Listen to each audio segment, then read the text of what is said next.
So the Youth Ocean Conservation Summit is a day-long event that, in this case, brings together students from across coastal Georgia and the southeastern region of the United States, and allows them to learn about threats to marine ecosystems and ocean conservation issues from experts in the field, scientists, educators, conservationists.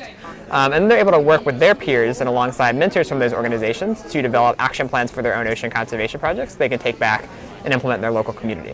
Litter, pollution, what about you guys? And then the final piece of it is, we don't want to kind of just leave students with that idea and that plan, but we really want to equip them with the knowledge and the resources and skills to make those projects successful. So we have a series of trainings and workshops taking place today that will help give skills to students on topics like marketing and fundraising, using art to communicate conservation messages, the hard skills they need to make those projects successful in their communities.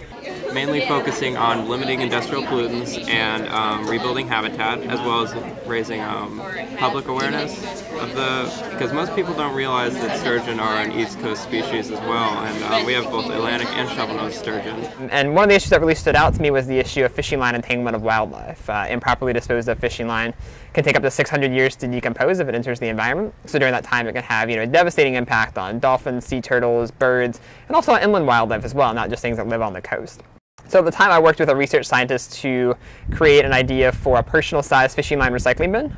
And that allows you to keep it with you at all times. So it's not, oh, where do I put this fishing line? Well, I just took it off my pole. I worked to create educational resources and materials that allow young people to replicate the project and bring it to their local communities.